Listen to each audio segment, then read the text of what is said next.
For over 40 years, WrestleMania has been the biggest show in the WWE. And as a lifelong wrestling fan, this is my gift to every fellow wrestling fan this WrestleMania season as I bring to you one whole hour of WrestleMania history, including the best matches from every WrestleMania, the best versus worst Mania main events, and also the best moments from the 4-decade-long history of WrestleMania. So sit back, relax, and enjoy this deep dive into the showcase of immortals, starting with the best versus worst WrestleManias of all time.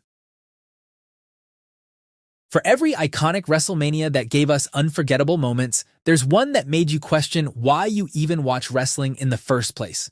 Kicking off our list is the absolute clown show from 2011, WrestleMania 27 from the Georgia Dome in Atlanta. With names like The Rock, John Cena, The Undertaker, Triple H, Edge, CM Punk, and Randy Orton appearing on the show, you'd expect a Mania that would be at least halfway decent. Unfortunately, what we got was a total mess that left fans feeling empty. The show's biggest problem was the mediocre build. The main event itself felt like an afterthought, with The Miz playing the role of a third wheel while being the champion. To make things worse, the match first ended in a double countout and had to be restarted by The Rock.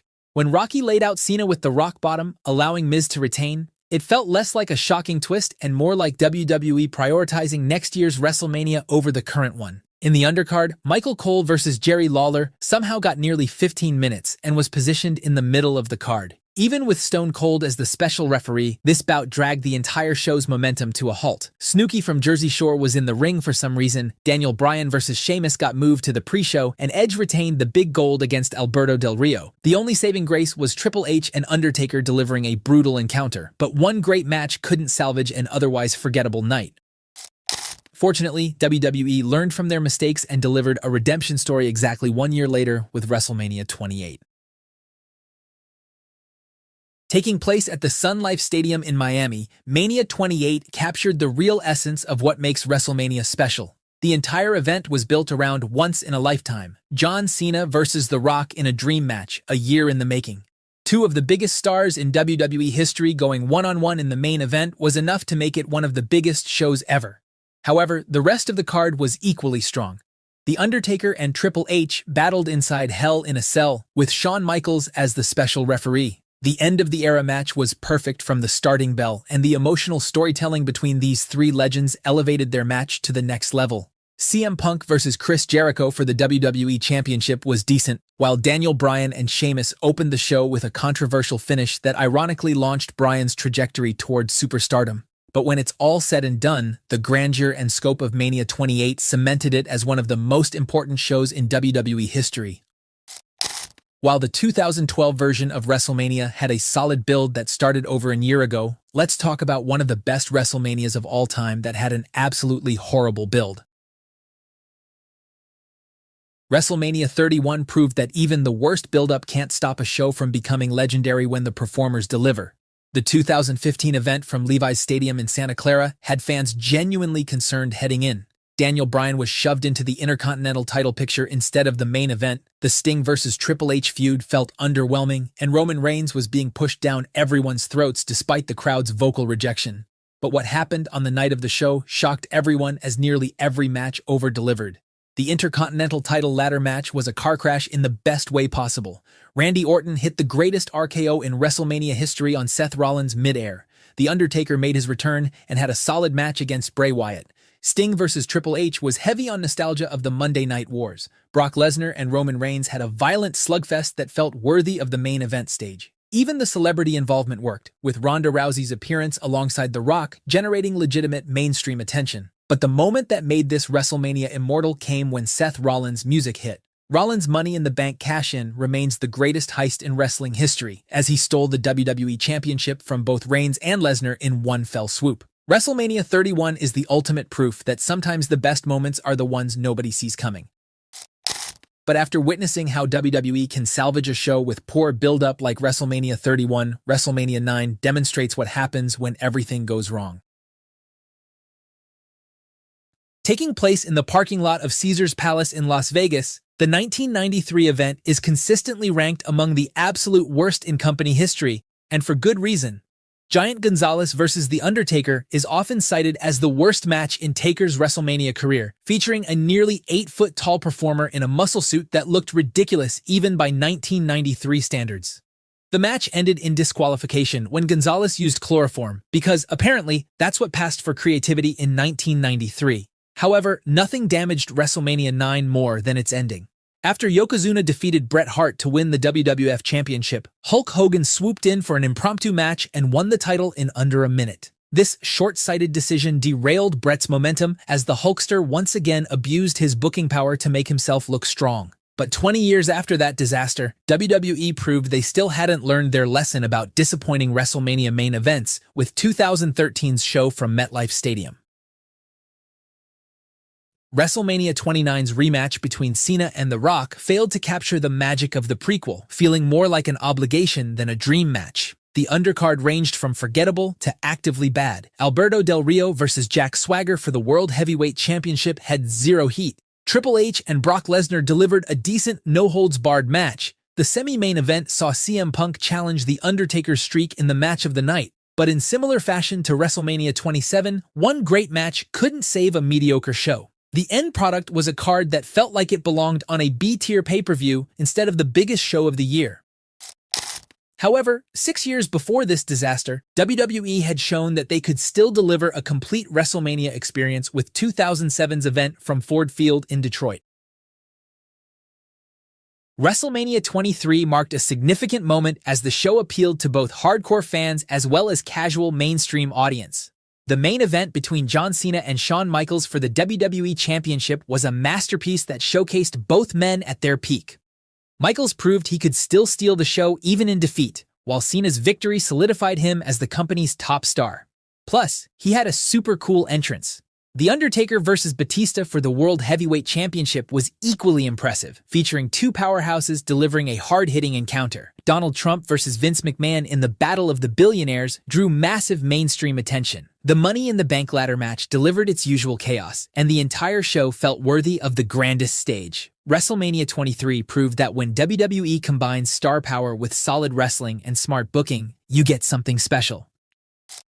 However, WrestleMania 32 showed exactly what happens when you completely butcher this formula. The 2016 event from AT&T Stadium in Dallas boasted a record-breaking attendance of over 100,000 fans, yet WWE somehow managed to disappoint nearly all of them.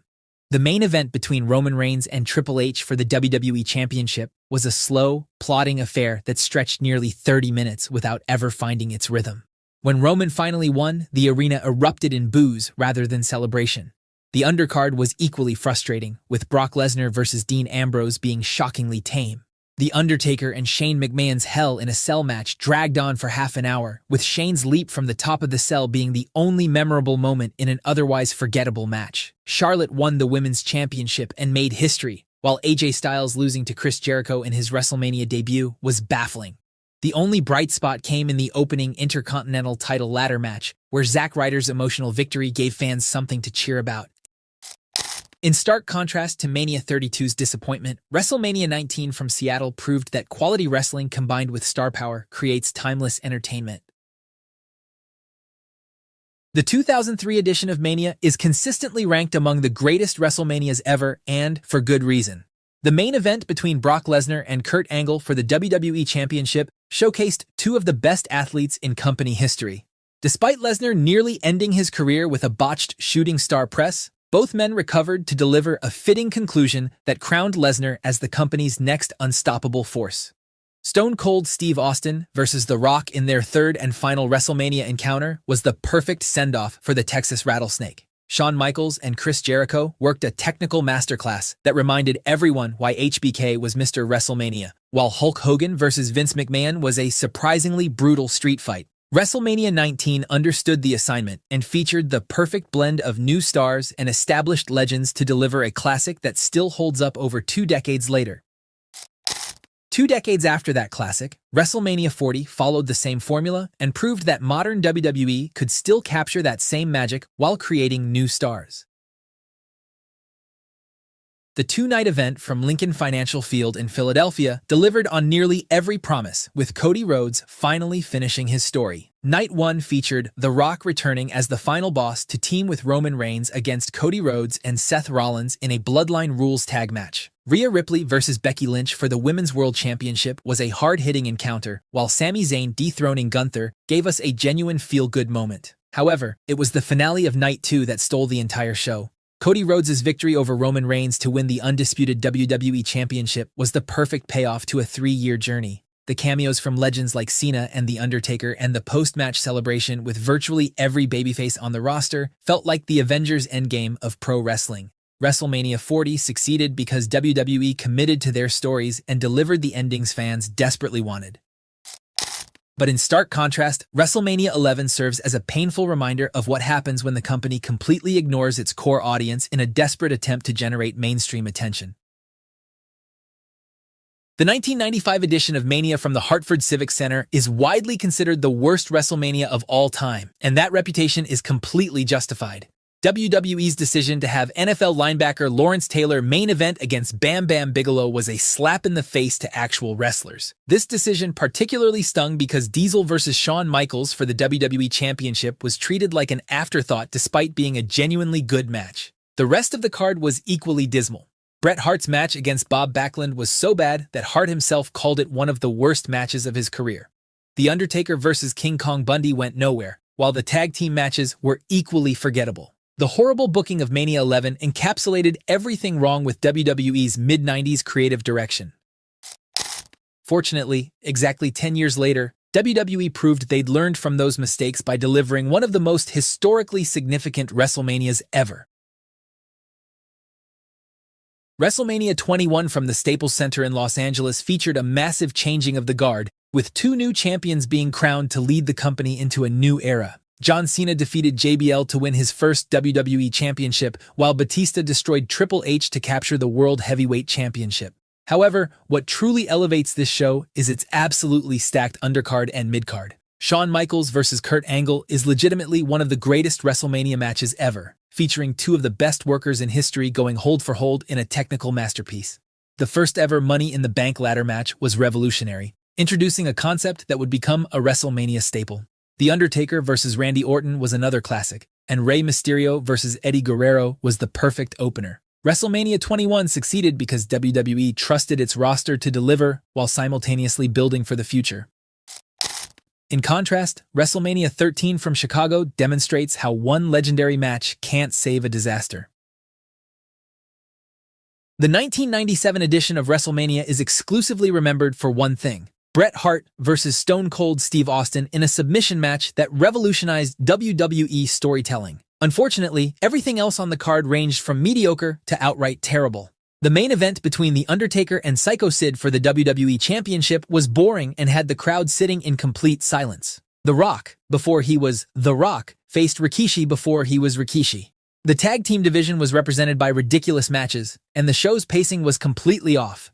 However, if you thought Mania 13 was bad, WrestleMania 2 in 1986 proved that splitting your biggest show across 3 different cities is a recipe for absolute disaster.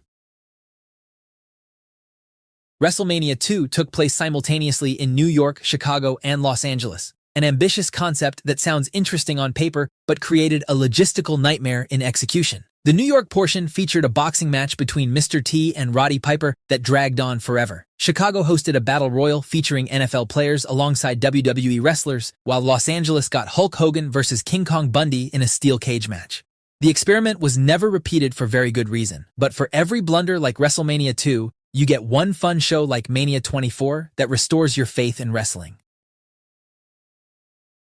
WrestleMania 24 from Orlando is criminally underrated, despite delivering a nearly flawless card from top to bottom. The main event between Edge and The Undertaker for the World Heavyweight Championship was a masterclass in storytelling. The WWE Championship triple threat between John Cena, Triple H, and Randy Orton was unpredictable, while Batista versus Umaga was a battle of powerhouses. However, the show's most emotional moment came when Ric Flair faced Shawn Michaels in a career-threatening match. The sight of HBK apologizing to Flair before delivering the final sweet chin music remains one of WrestleMania's most iconic moments. The celebrity involvement with Floyd Mayweather defeating Big Show was entertaining, while Money in the Bank delivered its usual chaos, with CM Punk's victory launching him toward main event status.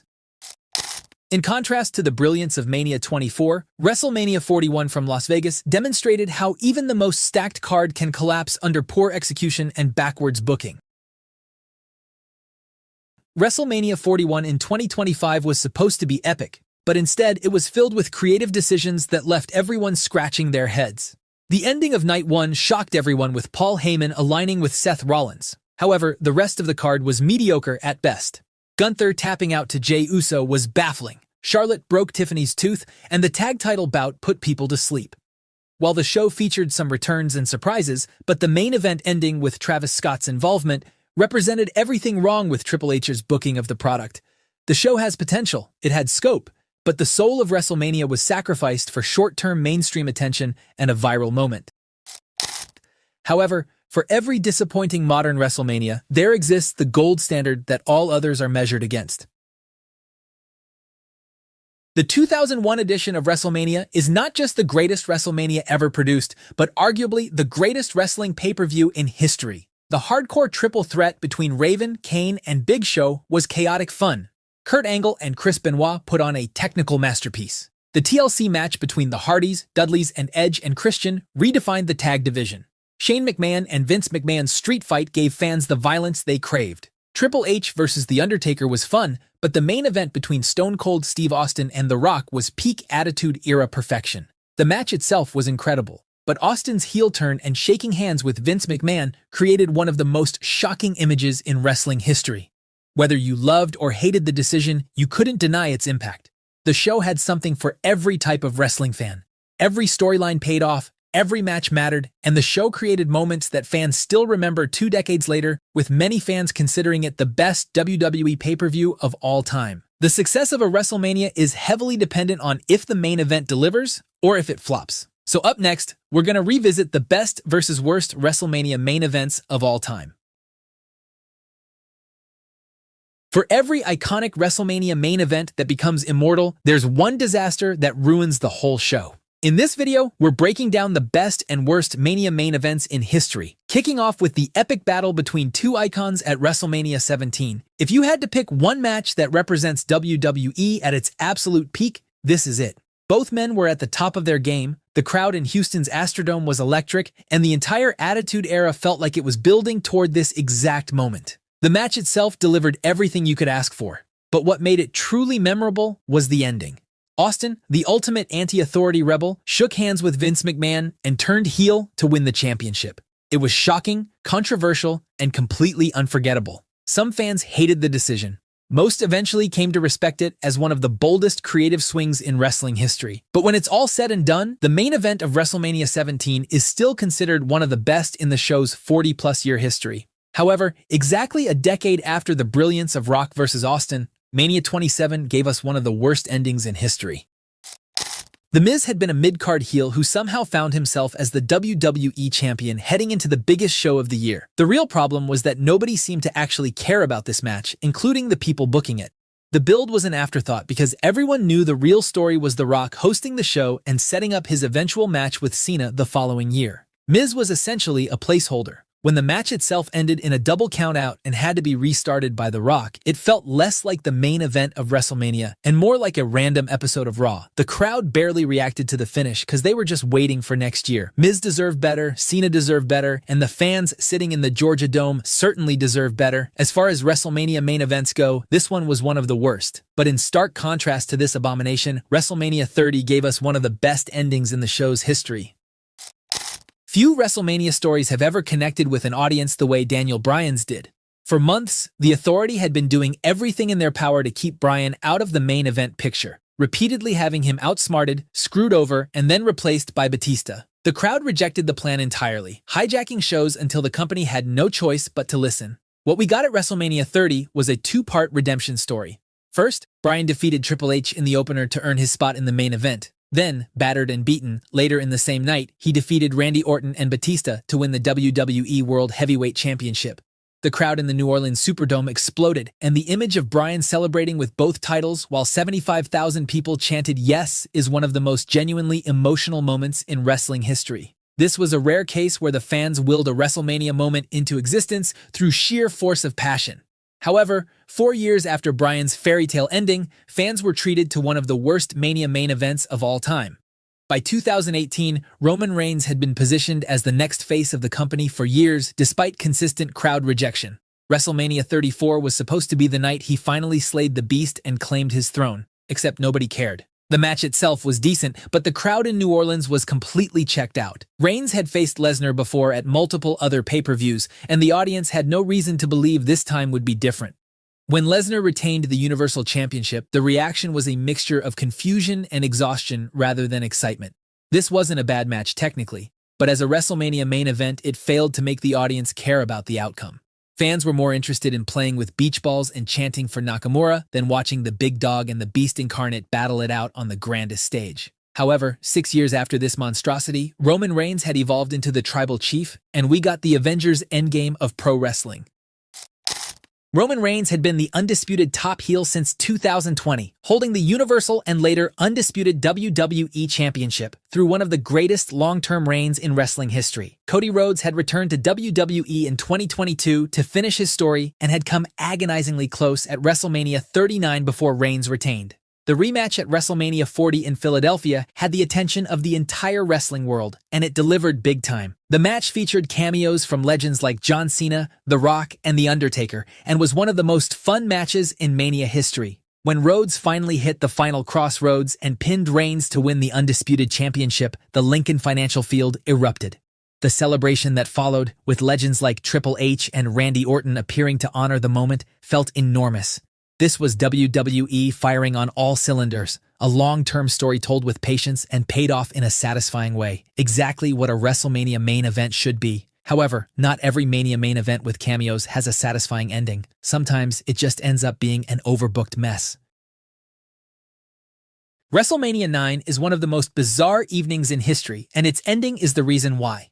The main event saw Bret Hart defending the WWF Championship against the massive Yokozuna. And despite a solid build centered around Hart as the fighting champion against an unstoppable monster, the match ended controversially when Mr. Fuji threw salt into Bret's eyes, causing him to lose the title.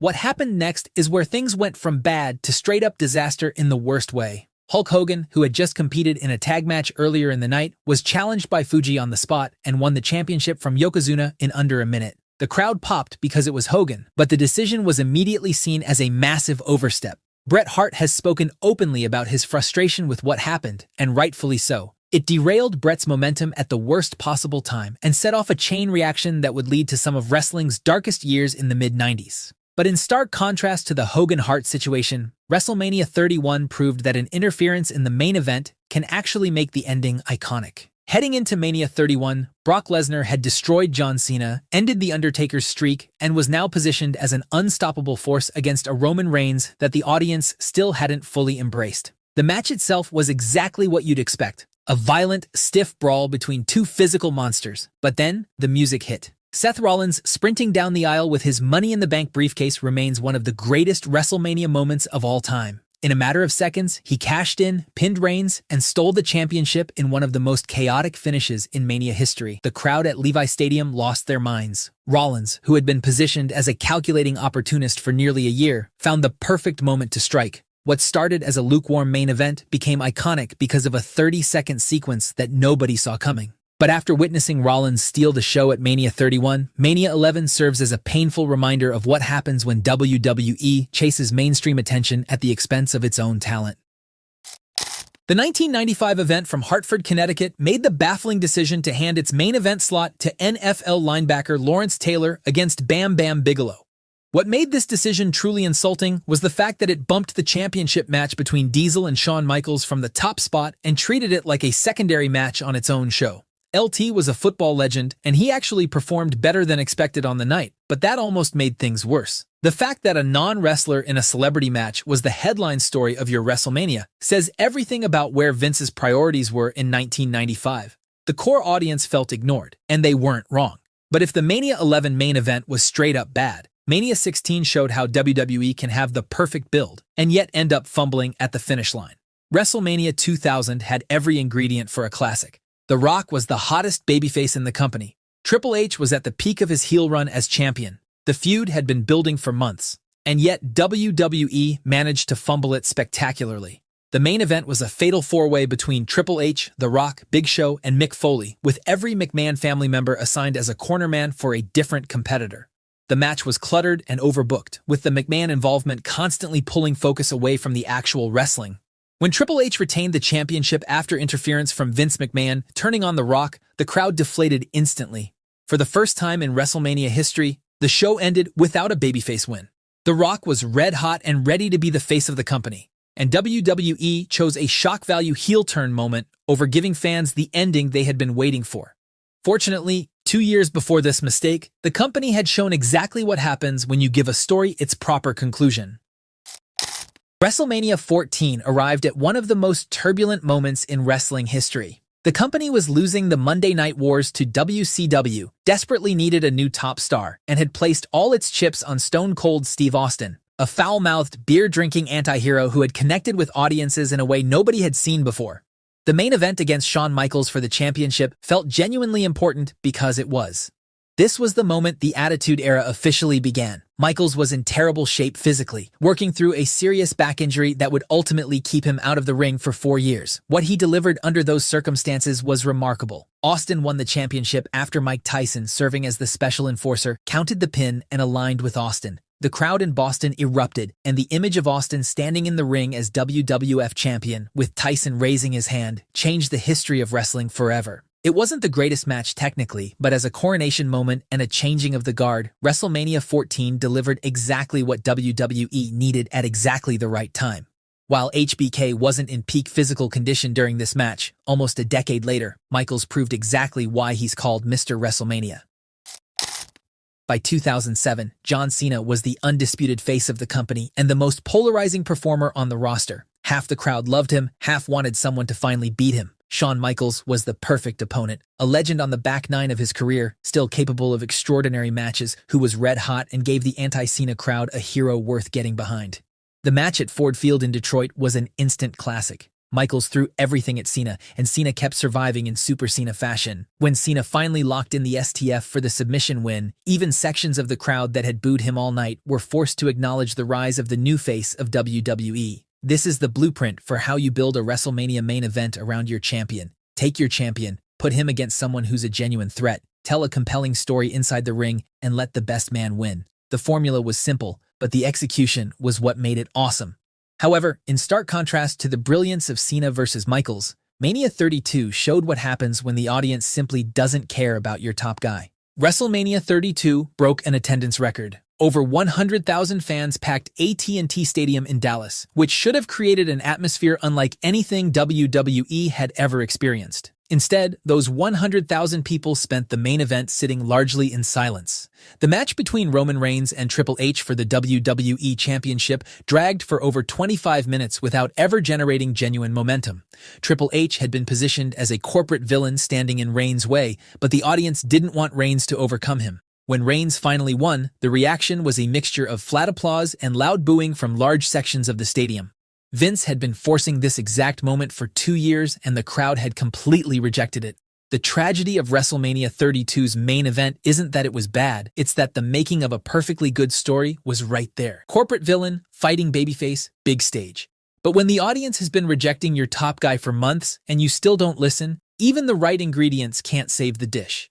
The worst part is the company repeated the same mistake the following year and almost ruined The Undertaker's legacy. If WrestleMania 32's main event was disappointing, Mania 33's ending was heartbreaking for entirely different reasons. The match between Roman Reigns and a visibly diminished Undertaker had no business being the closing image of WrestleMania. The Undertaker was clearly past his physical prime, and the match reflected that, plodding through nearly 30 minutes at a pace that tested everyone's patience. Reigns won clean, which in theory should have been a massive moment. But because the crowd resented Reigns being handed this moment rather than earning it organically, the victory landed with a thud instead of a thunderclap. The Undertaker's post-match farewell, leaving his coat, hat, and gloves in the ring, was genuinely emotional and deserved a better backdrop. But 7 years before this failure, the dead man showed exactly why WrestleMania was his yard. The main event of WrestleMania 26 showed everyone what makes WrestleMania the grandest stage of them all. The rematch between Undertaker and Shawn Michaels had one of the most emotionally devastating stipulations in Mania history. If Michaels lost, his career was over. The build was intense, personal, and the stakes were high as two of Mania's greatest performers collided in the main event of the Showcase of Immortals. The match itself delivered on every promise. Michaels was desperate and reckless, putting everything on the line to end the streak. Taker was dominating and relentless, refusing to go down and protecting his record. When the dead man finally hit the tombstone and put HBK away for good, the silence that briefly fell over the arena said more than any celebration could. Michaels lay in the ring as Undertaker stood over him, and both men knew it was over. It was the perfect farewell for one of the greatest performers in history, and a reminder that when WrestleMania commits fully, there is no stage in sports entertainment that can match it. Shawn Michaels stole the show for almost 2 decades at Mania, and this was his perfect send-off. But sometimes the main event isn't even the best match on the show. Just like WrestleMania 29 where CM Punk vs. Undertaker stole the show, and WrestleMania 13 where Stone Cold vs. Bret Hart was the night's highlight. So up next, we're going to revisit the best match from every WrestleMania. These are the best matches from every WrestleMania in WWE history, starting from WrestleMania 1. WrestleMania 1 marked wrestling's leap into the mainstream, though the card focused more on aura moments and spectacle over technical wrestling. The main event of Hulk Hogan and Mr. T vs. Roddy Piper and Paul Orndorff delivered a chaotic brawl that kept MSG buzzing and established WrestleMania as the showcase of immortals. However, WrestleMania 2 attempted an ambitious 3-city format that ended up being a disappointment. The Dream Team vs. British Bulldogs Tag Team Championship match became the show's saving grace, as Davey Boy Smith and Dynamite Kid's technical precision overcame Greg Valentine and Brutus Beefcake in a 13-minute classic. WrestleMania 3 shattered attendance records with 93,000 fans at the Silverdome, and the show is remembered primarily for Hulk Hogan slamming Andre the Giant. While that main event created an iconic moment, but the best match from the show was Randy Savage vs. Ricky Steamboat for the Intercontinental Championship. The Macho Man would steal the show once again the following year at WrestleMania 4 when he defeated the $1 Million Man in the main event to become WWF champion in a feel-good moment. WrestleMania 5 delivered WWE's most anticipated match of that time, as months of storytelling brought Hulkamania and Macho Madness to their inevitable collision. The undercard featured solid performances from Rick Rude, Ultimate Warrior, and the Rockers, but it was the main event that stole the show when Hulk Hogan defeated Savage to reclaim the WWF Championship. The Hulkster continued his strong showing at the grandest stage of them all when WrestleMania 6 broke tradition by placing 2 of its biggest stars in the main event. Hogan vs. the Ultimate Warrior for both the WWE and Intercontinental Championships was a collision between 2 larger-than-life characters, culminating in Warrior's victory that was meant to pass the torch to WWE's next superhero. WrestleMania 7 saw The Undertaker's WrestleMania debut against Jimmy Snuka, which started the legendary streak. However, it was the emotional battle between Randy Savage and the Ultimate Warrior in a career-ending match that gave us one of Mania's most touching moments. But shifting the spotlight from the Hogans, Warriors, and Savages, WrestleMania 8 saw the dawn of the new generation era as Bret Hart defeated Roddy Piper for the Intercontinental Championship in a clash that stole the show. WrestleMania 9 stands as one of the worst Manias of all time, with Hogan abusing his booking influence. But even in this wasteland of mediocrity, the Steiner brothers versus the Head Shrinkers provided a quality bout that stands as the show's sole redeemable element. WrestleMania 10 marked WWE's return to Madison Square Garden with a stacked card that delivered from start to finish, featuring Razor Ramon and Shawn Michaels in a historic ladder match. However, it was the opener between Bret Hart and Owen Hart that is remembered as the match of the night and perhaps the best opening match in WrestleMania history. WrestleMania 11 was overall a dull show with NFL legend Lawrence Taylor defeating Bam Bam Bigelow in the main event. But Diesel vs. Shawn Michaels for the WWE Championship became the night's lone bright spot, as the former best friends delivered a 20-minute encounter built around a bizarre Pamela Anderson subplot. HBK would steal the show once again the following year at WrestleMania 12 when the boyhood dream came true for Shawn Michaels in a 60-minute Iron Man match versus Bret Hart. The Hitman had the best match of the night once again next year at WrestleMania 13 as Steve Austin versus Bret Hart delivered wrestling's greatest double turn. However, it was WrestleMania 14 that signaled Austin and the Attitude Era's true arrival, as Austin defeated Shawn Michaels in a chaotic main event that crowned the Texas Rattlesnake as WWE's new face. WrestleMania 15 embraced the Attitude Era chaos with overbooked storylines and interference-heavy matches. The undercard delivered consistently solid action, but it was the main event featuring The Rock vs. Steve Austin that kicked off their legendary WrestleMania trilogy and stole the show. WrestleMania 16 suffered from an unusual creative choice to avoid any singles matches, instead stacking the card with multi-person bouts and gimmick matches. However, in this chaotic circus, it was the Hardy Boys versus the Dudley Boys versus Edge and Christian in a triangle ladder match that revolutionized tag team wrestling and had fans jumping out of their seats. WrestleMania 17 stands as WWE's creative and commercial peak, with nearly every match delivering quality and the Reliant Astrodome crowd remaining electric throughout. The undercard featured TLC 2 somehow surpassing the previous year's ladder match, while The Undertaker vs. Triple H and Kurt Angle vs. Chris Benoit kept the card strong. The Rock vs. Steve Austin main event, ending with Austin's shocking alliance with Vince McMahon, marked the peak of the Attitude Era and had the entire industry buzzing. WrestleMania 18 centered around two massive attractions pulling the card in different directions. Chris Jericho defended the Undisputed Championship against Triple H in a relatively cold main event. But Hulk Hogan vs. The Rock became pro wrestling's greatest crowd experience, as Toronto's Skydome rejected WWE's intended face-heel dynamic and kept cheering for the Hulkster. WrestleMania 19 delivered a stacked card with nearly every match providing quality and the show maintaining momentum throughout its extended runtime. Brock Lesnar vs. Kurt Angle was a beautiful main event, while The Rock and Austin delivered their trilogy's final chapter. However, it was Shawn Michaels vs. Chris Jericho in a 22-minute classic that stole the show on this night. WrestleMania 20 celebrated Mania's 20th anniversary at Madison Square Garden as Chris Benoit defeated Shawn Michaels and Triple H for the World Heavyweight Championship and celebrated with his best friend Eddie Guerrero. WrestleMania 21 launched WWE's next generation of stars, with both Batista and John Cena capturing world championships in their respective main events. The Money in the Bank's debut created a new WrestleMania tradition, and Randy Orton vs. Undertaker had everyone on the edge of their seats. But it was the dream match between Kurt Angle and Shawn Michaels that emerged as the match of the night in an absolute masterpiece that showcased two of the best wrestlers of all time on the grandest stage of them all. WrestleMania 22 saw John Cena retain the WWE Championship against Triple H, while The Undertaker defeated Mark Henry to continue the streak. However, the best match of the night was Edge vs. Mick Foley in a hardcore match that gave Foley his long-awaited WrestleMania moment and proved Edge belonged in the main event scene. WrestleMania 23 from Ford Field drew over 80,000 fans and featured Donald Trump vs. Vince McMahon in a battle of the billionaires. The Undertaker captured the World Heavyweight Championship from Batista in a collision of powerhouses, while the Money in the Bank ladder match delivered once again. But it was the main event between John Cena and Shawn Michaels for the WWE Championship that stole the show and cemented Cena's position as the face of the company. WrestleMania 24 featured a stacked card with Shawn Michaels retiring Ric Flair and Randy Orton defeating Triple H and John Cena. However, the Deadman proved once again that WrestleMania was his yard when he defeated Edge in a chaotic main event and stood tall as the World Heavyweight Champion. This would kickstart Taker's insane run of Mania matches, as the Deadman stole the show once again next year at WrestleMania 25 against Shawn Michaels in what many consider the greatest WrestleMania match of all time. This was followed by a rematch between the two at WrestleMania 26, with HBK putting his career on the line in another fantastic encounter that delivered an emotional climax.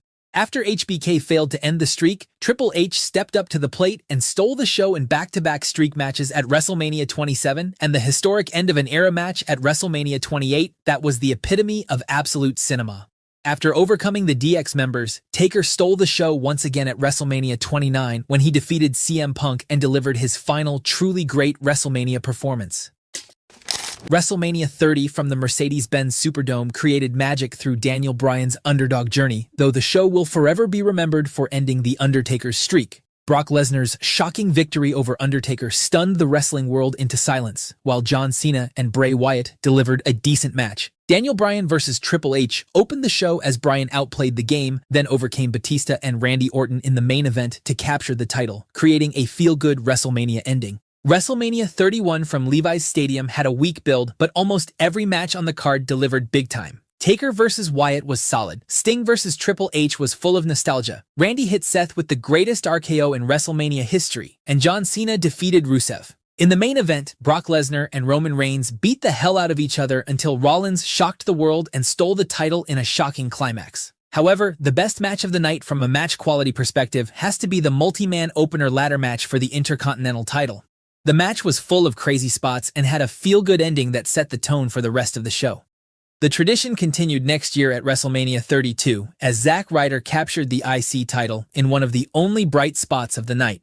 WrestleMania 33 tested the audience's patience with nearly 7 hours of content, though several matches delivered big time. The Undertaker's loss to Roman Reigns closed the show with emotional weight, while the return of the Hardy Boys and John Cena's proposal to Nikki Bella created some memorable moments. But it was the absolute finisher spam fest between Brock Lesnar and Goldberg that was the highlight of the night.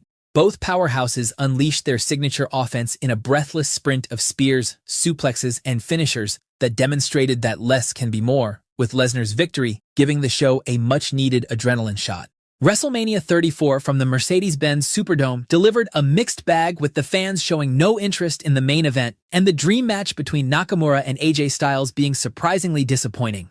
Ronda Rousey made her in-ring debut teaming with Kurt Angle against Triple H and Stephanie McMahon in an excellent mixed tag match. But it was the opener IC title triple threat, where all three men showcased their distinct styles that stole the show.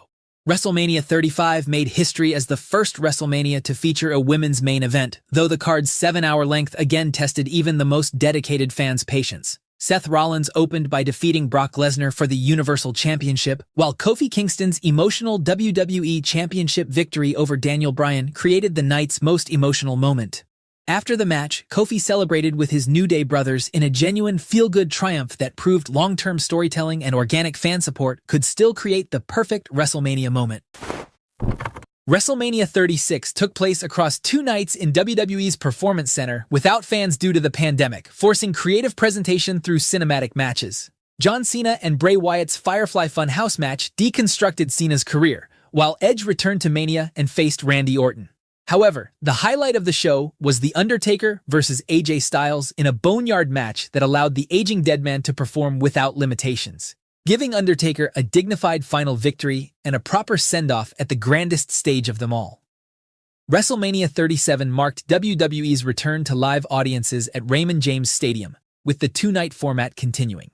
Bianca Belair and Sasha Banks made history in Night 1's main event, while Rhea Ripley captured the Raw Women's Championship from Asuka. The show also featured other matches like Cesaro vs. Rollins and Bobby Lashley vs. Drew McIntyre, but it was the main event pitting Roman Reigns versus Daniel Bryan and Edge for the Universal Championship that demonstrated the Tribal Chiefs' dominance while giving Edge and Bryan their WrestleMania moments in a critically acclaimed main event.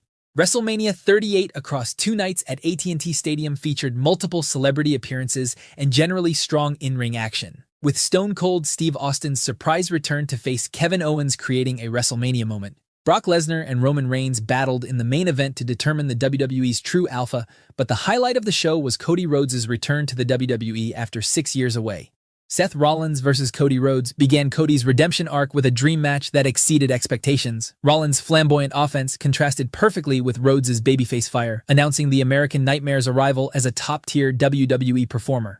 WrestleMania 39 from SoFi Stadium delivered 2 excellent nights of action with a strong card as Rhea Ripley defeated Charlotte Flair, Rey Mysterio defeated Dominic, while Sami Zayn and Kevin Owens captured the undisputed tag team championships in emotional fashion, and Roman Reigns retained against Cody Rhodes. However, the best match of this card was Gunther vs. Sheamus and Drew McIntyre for the Intercontinental Championship that delivered 17 minutes of pure violence as the 3 big men unleashed brutal chops and power moves in what might be Mania's stiffest match ever. WrestleMania 40 from Lincoln Financial Field completed Cody Rhodes' 2-year story while delivering consistently excellent action across both nights.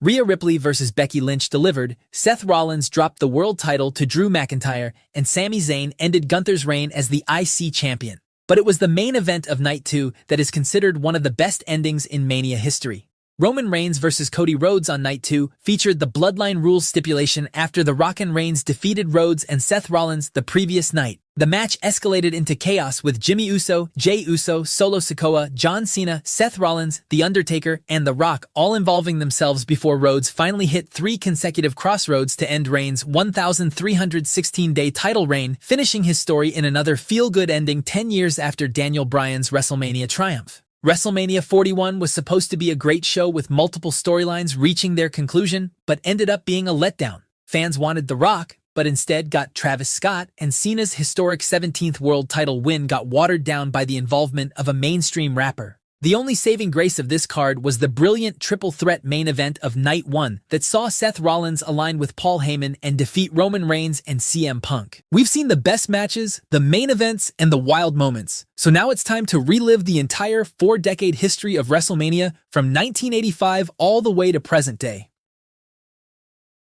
It's called the Showcase of Immortals, the grandest stage of them all. For over 40 years, WrestleMania has been the biggest event in the world of pro wrestling. But that's not how it started. Our story starts with a gamble in 1985. Vince McMahon was running a wrestling company with global dreams but regional money. Pay-per-views were barely a thing. Nobody had tried to turn pro wrestling into a stadium-scale live event. McMahon decided to take a bet anyway. On March 31st, 1985, the first WrestleMania took place at Madison Square Garden in New York City. Ring announcer Howard Finkel came up with the name, riffing on the Beatlemania craze of the 1960s. To pull in a mainstream audience, McMahon loaded the card with celebrities. Muhammad Ali served as a guest referee. Cyndi Lauper managed Wendy Richter to a women's title win. And the main event featured Hulk Hogan and Mr. T against Roddy Piper and Paul Orndorff. Hogan pinned Orndorff to win the main event, and with it, the WWF signaled to the world that wrestling belonged on the global stage. The experiment was such a success that it locked in the WrestleMania formula going forward. Big celebrities, big names, big moments, once a year. WrestleMania 2 in 1986 tried to change that formula and failed miserably. The show took place across 3 venues simultaneously: Nassau Coliseum in New York, the Rosemont Horizon in Chicago, and the Los Angeles Memorial Sports Arena. It was a bold idea on paper and a complete mess in execution. The main feud was Hogan defending his WWF Championship against King Kong Bundy in a steel cage. The match was fine, but never felt special. Critics have frequently listed WrestleMania 2 among the worst events in the show's history. The novelty of the 3-city format diluted everything. The lesson was clear. WrestleMania needed to be one place, one night. WrestleMania 3 in 1987 corrected all of that in the most spectacular way possible. The Pontiac Silverdome in Michigan, an announced attendance of 93,173 fans, and a main event that had been building for over a year. Andre the Giant, Hogan's longtime friend, had turned on him, managed by the conniving Bobby Heenan, and challenged him for the WWF Championship. When Hogan bodyslammed the 520-pound giant in front of that roaring crowd, it became one of the most iconic images in the history of sports entertainment. The match wasn't technically the best thing on the card. That honor went to Randy Savage versus Ricky Steamboat for the Intercontinental Championship. But Hogan slamming Andre is the image that lived forever. WrestleMania 4 in 1988 told a different kind of story. Andre the Giant had sold the WWF Championship to the Million Dollar Man, and WWF President Jack Tunney vacated the title. A 14-man single-elimination tournament would crown a new champion at WrestleMania. It was a creative solution, but a structural problem. Too many matches and not enough stakes per match. Randy Savage, aided by Hulk Hogan at ringside, fought through the bracket and defeated the Million Dollar Man in the final to become WWF champion. The image of Miss Elizabeth celebrating with Savage after his win was heartwarming. But the show itself was exhausting. Critics gave the event a lukewarm reception, noting its extended length and large number of matches. However, the genius of WrestleMania 4 was what it set up for next year.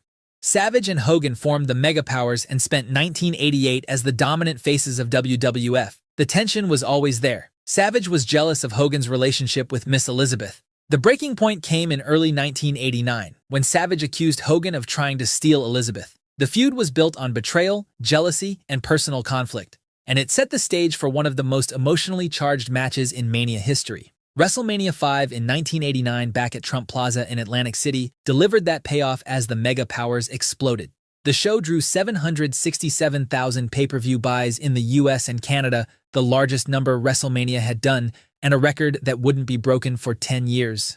Miss Elizabeth started in a neutral corner before being ejected by the referee. Savage worked the match brilliantly as the paranoid, scheming heel before Hogan eventually hulked up, hit the leg drop, and won his second WWF Championship. Underneath the main event, Rick Rude defeated the Ultimate Warrior for the Intercontinental Championship. WrestleMania 6 in 1990 at the Sky Dome in Toronto dared to do something unprecedented and put its 2 biggest babyfaces against each other. Hulk Hogan, the WWF Champion, the Ultimate Warrior, the Intercontinental Champion, both titles on the line. The crowd in Toronto loved both men equally, which gave the match a special electricity. Warrior won both championships with a splash after Hogan missed a leg drop and kicked out of Warrior's press slam. Not everyone was happy that Hogan lost, but the Hulkster bounced back the following year. WrestleMania 7 in 1991 gave us two very different things on the same night. The main event saw Hulk Hogan defeat Sergeant Slaughter for the WWF Championship, but the night's real treasure was the undercard. Randy Savage and the Ultimate Warrior, who had been feuding since Savage cost Warrior his title at the Royal Rumble, had a retirement match that told a story from bell to bell. After Warrior won, Savage's manager Sensational Sherry turned on him immediately, and then Miss Elizabeth, who had been sitting in the crowd, rushed to the ring to pull Sherry away and reunite with Savage in one of WrestleMania's most emotional moments. Elsewhere on the card, a young Undertaker defeated Jimmy Snuka in what seemed like a throwaway match. Nobody knew that win would mark the beginning of Mania's most iconic record. WrestleMania 8 in 1992 had two high-stakes main events. Ric Flair, having come to WWF from the NWA and claiming he'd had a romantic relationship with Miss Elizabeth before she met Savage, had been tormenting Savage for months. The personal edge made the feud feel real. Savage chased Flair around the ring with fury, and Flair used every dirty trick available, but Savage caught him with a roll-up to win the WWF Championship. The second main event was Hogan vs. Sid Justice, which ended in controversy with a Papa Shango run-in. On the undercard, The Undertaker picked up his second WrestleMania win over Jake Roberts. But while WrestleMania 8 had a weak ending, WrestleMania 9 was probably the most chaotic installment in the event's history. Held outdoors at Caesars Palace in Las Vegas in a toga-themed spectacle, the production was unlike anything before it. The main event saw Bret Hart lose the WWF Championship to Yokozuna. And then, in a moment that's still debated today, Hulk Hogan charged into the ring and challenged Yokozuna on the spot, winning the title in under 25 seconds. The crowd popped huge, but the decision was widely criticized. WrestleMania 9 felt like the WWF losing its direction, which made WrestleMania 10 in 1994 so important. Mania was back at Madison Square Garden for the 10th edition, and the show opened with one of the greatest technical wrestling matches ever. Owen Hart had turned on his older brother Bret after years of living in his shadow, a feud built on real sibling dynamics that fans connected with instantly. Owen defeated Bret in the opener in a genuine classic, but Bret would wrestle twice that night, returning later to beat Yokozuna for the WWF Championship with Roddy Piper as the special referee. And then there was Razor Ramon versus Shawn Michaels in a ladder match that was revolutionary and extremely dangerous for its time. Razor ultimately won, but the match itself was the real victory for everyone watching. WrestleMania 10 was the first edition without Hulk Hogan on the card, and it proved definitively that the show had evolved beyond any one star. It closed the first decade of WrestleMania's history with a new generation and ended on a high. But the road through the next 10 WrestleManias would be anything but smooth. This stretch of the show's history contains some of its absolute worst nights and some of its absolute best, sometimes within months of each other. WrestleMania 11 in 1995 is remembered for all the wrong reasons. WWF was in the thick of its steroid scandal, Hogan was gone, and the company was struggling to find its next top star. Their solution for the main event was to pit NFL legend Lawrence Taylor against Bam Bam Bigelow in the main event. Taylor performed better than anyone expected, but putting a football player in the main event of WrestleMania felt like a step backward. The actual WWF Championship match between Diesel and Shawn Michaels was knocked down the card. The show drew poorly and is often considered one of the worst installments in Mania history. However, WrestleMania 12 in 1996 offered something never seen before. The 60-minute Iron Man match between Bret Hart and Shawn Michaels went the full hour with no falls, sending it into sudden death overtime. Michaels hit sweet chin music, got the pinfall, and became WWF champion to a massive ovation. It was Michaels' defining WrestleMania moment and one of the most ambitious match formats the company had ever tried. On the undercard, The Undertaker defeated Diesel to extend his streak, and the Ultimate Warrior made a surprise return.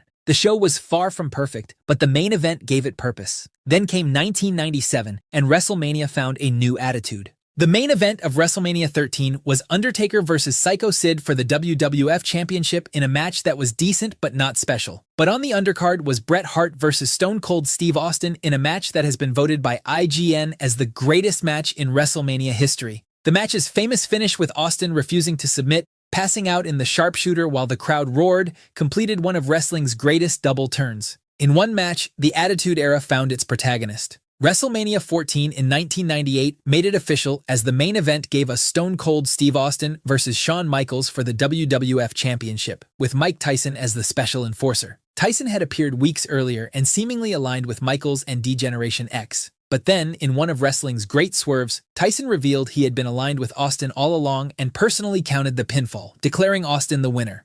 Austin became champion, Tyson brought mainstream attention, and the Attitude Era was in full swing. WrestleMania 15 in 1999 delivered the first of 3 legendary meetings between Austin and The Rock at the grandest stage. The Rock, now the heel champion of Vince McMahon's corporation, had been feuding with Austin through the winter in the hottest storyline in wrestling. When Austin finally beat The Rock for the title, the crowd in Philadelphia erupted. It wasn't a 5-star technical clinic, but it didn't need to be. The emotion and heat made it electric. On the undercard, The Undertaker defeated Big Boss Man in one of the worst streak matches. But while Mania 15's undercard was weak, WrestleMania 2000 had a stacked undercard that almost eclipsed the main event. Edge, Christian, the Hardy Boys, and the Dudley Boys went to war in a triangle ladder match for the tag titles that tore the house down and set the template for years of TLC chaos to come. The main event was a 4-way elimination match for the WWF Championship involving Triple H, The Rock, Mick Foley, and The Big Show, which Triple H won, marking the first time a heel had won the main event of WrestleMania. It was a bold choice that divided opinion. The show made stars out of the tag division and demonstrated how deep the Attitude Era roster had become, but sending the crowd home with a Triple H win felt anticlimactic after everything that year had built. However, the following year, we witnessed peak. WrestleMania 17 took place in April 2001 at the Reliant Astrodome in Houston and is widely regarded as the greatest WrestleMania ever. Austin versus The Rock in the main event. Undertaker versus Triple H in a brutal brawl. Shane McMahon versus Vince McMahon in a wild street fight. Edge and Christian, the Hardys, and the Dudleys in TLC. Kurt Angle versus Chris Benoit. Chris Jericho versus William Regal. There was no weak link on the card. WrestleMania 17 set a bar that the show has been chasing ever since. WrestleMania 18 in 2002 at Toronto's Skydome was officially the last WWF WrestleMania before the company became WWE.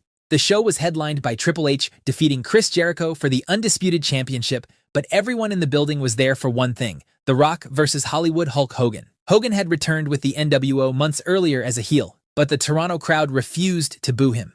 The match was billed as icon versus icon, and what it lacked in technical quality, it made up for in crowd electricity. The Rock won, but Hogan left the arena as a babyface to thunderous ovations. WrestleMania 19 in 2003 gave us 3 genuine classics. Shawn Michaels versus Chris Jericho was a generational clash of styles done brilliantly. The Rock versus Austin met for the 3rd and final time at WrestleMania. The main event saw Brock Lesnar defeat Kurt Angle for the WWE Championship after almost breaking his neck. Hulk Hogan also defeated Vince McMahon in a street fight that was totally unhinged. Mania 19 will go down as one of the most criminally underrated shows of all time. The following year, WrestleMania celebrated the 20th edition of the show back at Madison Square Garden. The main event for the Raw brand was a triple threat for the World Heavyweight Championship, which saw Chris Benoit make Triple H submit via the Crippler Crossface, winning his first world title. On the SmackDown side, Eddie Guerrero defeated Kurt Angle to retain the WWE Championship. The sight of Benoit and Guerrero, 2 men who had clawed their way through every obstacle the business threw at them, embracing in the center of Madison Square Garden to close the show, moved grown men to tears. The Undertaker also returned in his Deadman persona to defeat Kane, resetting his mythology for the years ahead. The shadow of what happened later to both Benoit and the Attitude Era's cast of characters makes parts of this decade bittersweet. But from WrestleMania 13's double turn to WrestleMania 17's perfection and WrestleMania 20's emotional finale, this stretch produced some of the most memorable moments the show has ever seen. The company was about to change its name, split its roster, and enter an era defined by one man's undefeated streak and another man's drive to never give up. WrestleMania 21 in 2005 was styled as WrestleMania Goes Hollywood and held at the Staples Center in Los Angeles. Batista had just broken out of Triple H's Evolution stable, turning on his mentor and igniting one of the most satisfying face turns in years. Their match for the World Heavyweight Championship was the payoff fans had been craving. On the SmackDown side, John Cena defeated JBL for the WWE Championship, starting his reign as the new face of the company.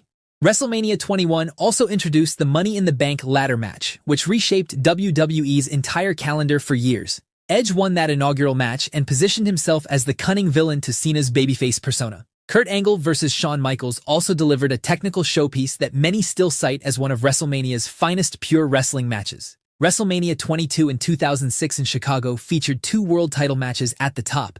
John Cena retained the WWE Championship against Triple H, and Rey Mysterio, carrying the memory of his close friend Eddie Guerrero, who had passed away months earlier, won the World Heavyweight Championship in a triple threat match against Orton and Kurt Angle. Elsewhere, Edge defeated Mick Foley in a hardcore match that included Edge spearing Foley through a flaming table at ringside, and Shawn Michaels demolished Vince McMahon in a no-holds-barred match. WrestleMania 23 in 2007 drew over 80,000 fans to Ford Field in Detroit in one of the biggest crowds WrestleMania had seen since the Attitude Era peak. The main event was John Cena defending the WWE Championship against Shawn Michaels. On the SmackDown side, The Undertaker challenged Batista for the World Heavyweight Championship, and the celebrity centerpiece was the Battle of the Billionaires, Donald Trump's representative Bobby Lashley against Vince McMahon's representative Umaga. Lashley won, Trump shaved McMahon bald, and the segment drew enormous mainstream coverage. WrestleMania 24 in Orlando gave The Undertaker the main event spotlight he deserved as he defeated Edge for the World Heavyweight Championship.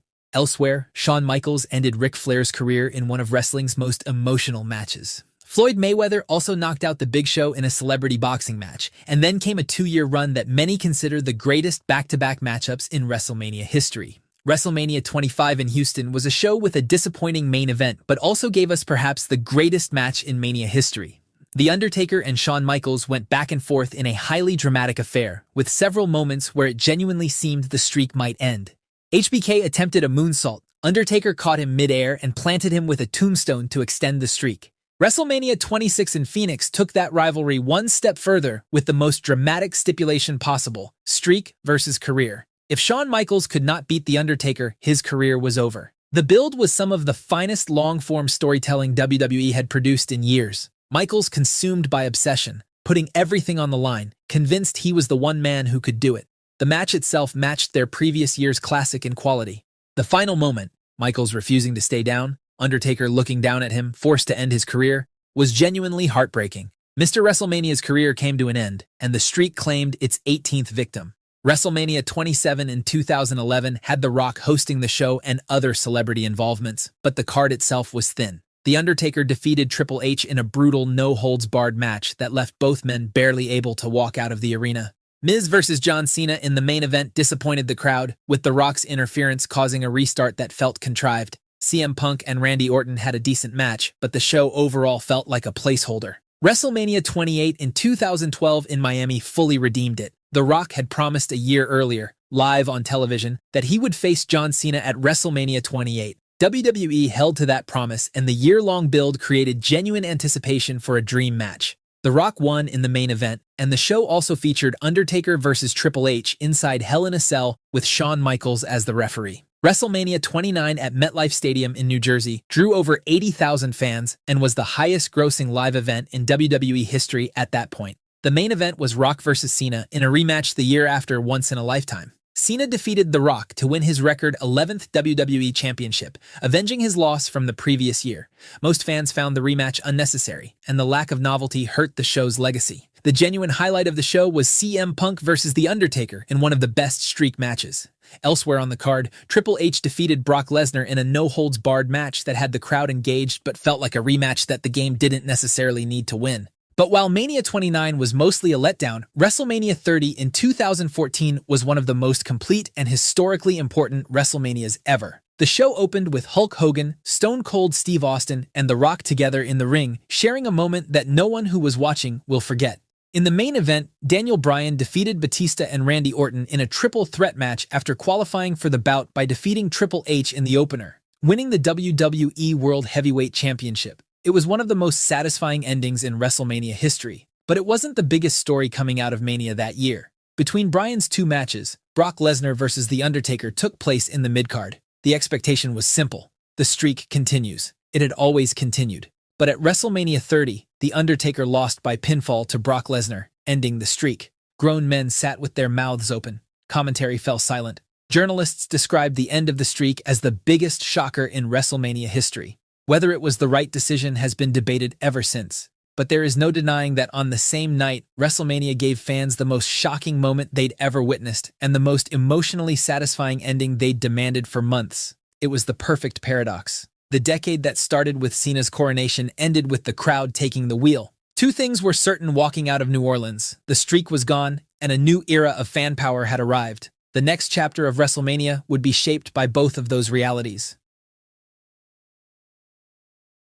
WrestleMania 31 in 2015 at Levi's Stadium is remembered for one moment above all else. The scheduled main event was Brock Lesnar defending the WWE World Heavyweight Championship against Roman Reigns, a match the crowd in attendance had very little interest in seeing, despite Reigns being pushed as WWE's next top star. Lesnar and Reigns fought a physical, hard-hitting match, and as Reigns started to edge toward a victory, Seth Rollins shocked the world by cashing in his Money in the Bank contract mid-match to steal the title in what became known as the heist of the century. The rest of the show had real highlights too. Daniel Bryan won the Intercontinental Championship in a stellar ladder match, Sting made his WWE debut in a match against Triple H, and The Undertaker returned to defeat Bray Wyatt in his first appearance since the streak ended. But Mania 31 will always be remembered as the night Seth Rollins stole WrestleMania. WrestleMania 32 in 2016 set a new attendance record as over 100,000 fans filled the building, surpassing the previous record held by WrestleMania 3. The visual of that crowd was extraordinary, but the show itself was disappointing. Roman Reigns was booed throughout his main event win over Triple H for the WWE Championship. Undertaker defeated Shane McMahon in a Hell in a Cell match that was more spectacle than substance, but still gave the audience something to cheer on a lackluster Mania. WrestleMania 33 in Orlando had a controversial finish as The Undertaker lost to Roman Reigns in the main event and then left his hat, coat, and gloves in the ring. Seth Rollins defeated Triple H in an unsanctioned match, getting payback for Triple H's betrayal, and Goldberg vs. Brock Lesnar delivered a brief but intense brawl. The show also featured an underrated contest between Shane McMahon and AJ Styles and the return of the Hardy Boys in a moment that brought the house down. But while Mania 33 was an upgrade from the disappointment of previous year, Mania 34 ended up overpromising and under-delivering. WrestleMania 34 in New Orleans marked Ronda Rousey's in-ring WWE debut, teaming with Kurt Angle against Triple H and Stephanie McMahon. Seth Rollins opened the main card by winning the Intercontinental Championship in a triple threat.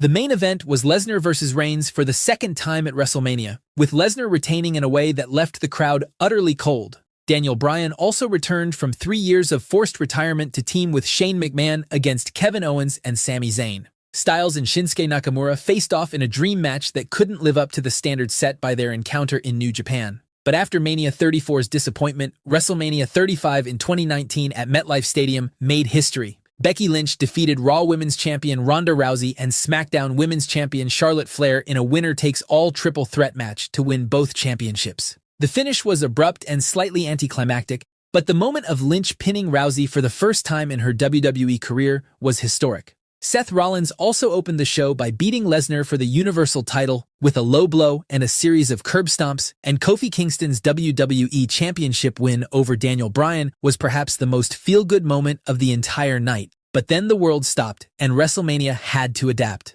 WrestleMania 36 in 2020 was held across 2 nights at the Empty Performance Center in Orlando. What could have been a disaster became something genuinely fascinating as WWE leaned into cinematic storytelling. The Undertaker vs. Styles happened in a pre-recorded boneyard match shot like a horror film, with motorcycles, a gravedigger, and gothic atmosphere that played to television in ways a live match never could have. John Cena vs. Bray Wyatt's Firefly Funhouse match was a surrealist trip through Cena's career. Drew McIntyre defeated Brock Lesnar for the WWE Championship, and as the world stopped due to a pandemic, WrestleMania kept delivering. WrestleMania 37 in 2021 brought fans back in a partially filled Raymond James Stadium in Tampa, Florida. Night 1 was historic as Sasha Banks and Bianca Belair main evented, with Belair winning the SmackDown Women's Championship in a match that received universal acclaim.